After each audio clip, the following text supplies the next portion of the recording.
इस बार देवशयनी एकादशी 29 जून गुरुवार को मनाई जाएगी। इस दिन भगवान विष्णु का पूजन किया जाता है। माना जाता है कि इस दिन श्री हरि 4 महीनों के लिए क्षीर सागर में योग निद्रा के लिए चले जाते हैं, इसलिए इस दिन से चतुर्मास की शुरुआत भी होती है। एकादशी का दिन बेहद शुभ माना जाता है, इसलिए इस दिन तुलसी से जुड़े उपाय करना सबसे फलदायी माना जाता है, क्योंकि तुलसी भगवान विष्णु की प्रिय मानी जाती है। तो आइए जानते हैं कि देवशयनी एकादशी के दिन तुलसी से जुड़ी कौन सी गलतियां हमें नहीं करनी चाहिए। तुलसी के पौधे में माता लक्ष्मी का वास होता है। माना जाता है कि इस दिन माँ लक्ष्मी निर्जला व्रत रखती है, इसलिए इस दिन जल ना चढ़ाएं। एकादशी के दिन तुलसी के पत्ते नहीं तोड़ने चाहिए। अगर तुलसी का प्रयोग करना है तो तुलसी दल पहले से ही तोड़ लें। एकादशी के दिन तुलसी के आसपास कुछ भी गंदगी ना रखें, साथ ही तुलसी के पास जूते चप्पल भी ना रखें। इस दिन तुलसी को झूठे या गंदे हाथों से ग्रहण ना करें, वरना भगवान विष्णु नाराज हो जाते हैं। साथ ही इस दिन माँ तुलसी की पूजा काले कपड़े पहनकर नहीं करनी चाहिए। ऐसा करने से घर में नकारात्मक ऊर्जा का वास होता है। आषाढ़ मास के शुक्ल पक्ष की एकादशी को ही देवशयनी एकादशी कहा जाता है। इसी एकादशी से चतुर्मास का आरंभ माना जाता है। इस अवधि में कोई भी शुभ कार्य जैसे विवाह आदि नहीं किया जाता। मान्यता है कि इस दिन से भगवान श्री हरि विष्णु क्षीर सागर में शयन करते हैं और फिर 4 माह बाद उन्हें उठाया जाता है। उस दिन को देव उठनी एकादशी कहा जाता है। इस बीच के अंतराल को ही चतुर्मास कहा जाता है। तो चलिए अब जानते हैं देवशयनी एकादशी व्रत कथा के बारे में। धर्मराज युधिष्ठिर ने कहा, हे केशव, आषाढ़ शुक्ल एकादशी का क्या नाम है? इस व्रत के करने की विधि क्या है और किस देवता का पूजन किया जाता है?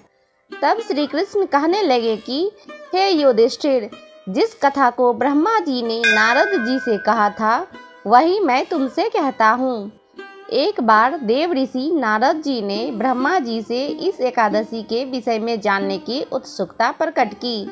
तब ब्रह्मा जी ने उन्हें बताया कि सतयुग में मानधाता नामक एक चक्रवर्ती सम्राट राज्य करते थे।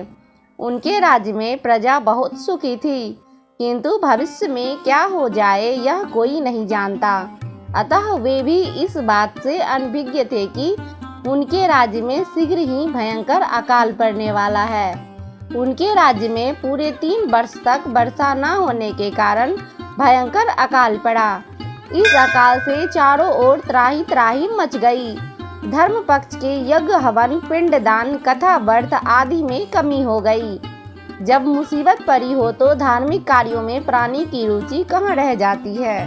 प्रजा ने राजा के पास जाकर अपनी वेदना की दुहाई दी। राजा तो इस स्थिति को लेकर पहले से ही दुखी थे। वे सोचने लगे कि आखिर मैंने ऐसा कौन सा पाप कर्म किया है जिसका दंड मुझे इस रूप में मिल रहा है। फिर इस कष्ट से मुक्ति पाने का कोई साधन करने के उद्देश्य से राजा सेना को लेकर जंगल की ओर चल दिए।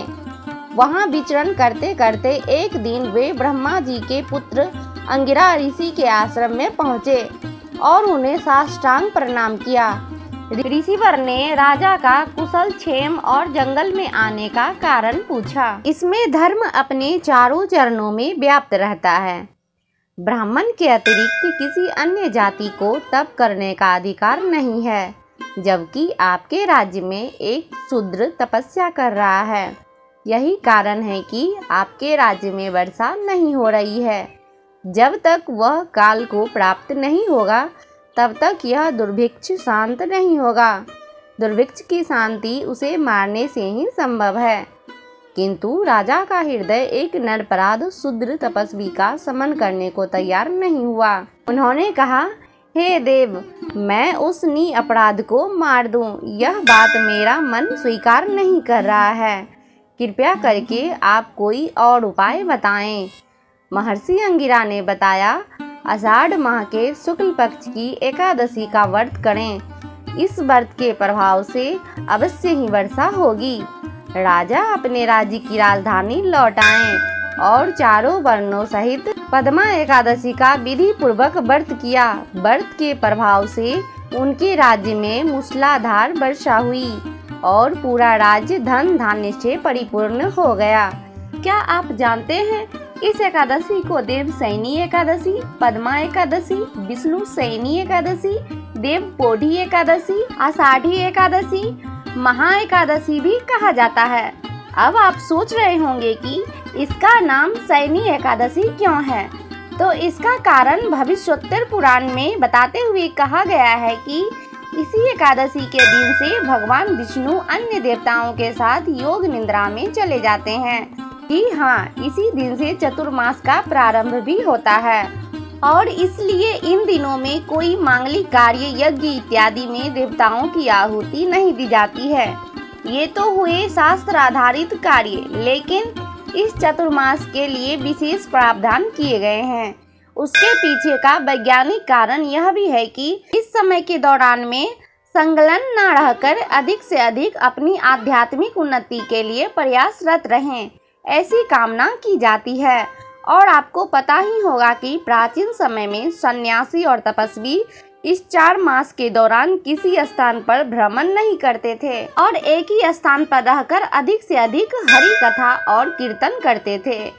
यदि आप अपने भक्ति में प्रगति करना चाहते हैं तो ये समय सर्वोत्तम है। ब्रह्मा वैवर्त पुराण में देवशयनी एकादशी के विशेष महात्म्य का वर्णन किया गया है। इस व्रत से प्राणी की समस्त मनोकामनाएं पूरी होती है। ये कथा कैसी लगी आपको और जानकारी कैसी लगी, हमें कमेंट बॉक्स में जरूर बताएं और कमेंट में जय श्री हरि जरूर लिखें।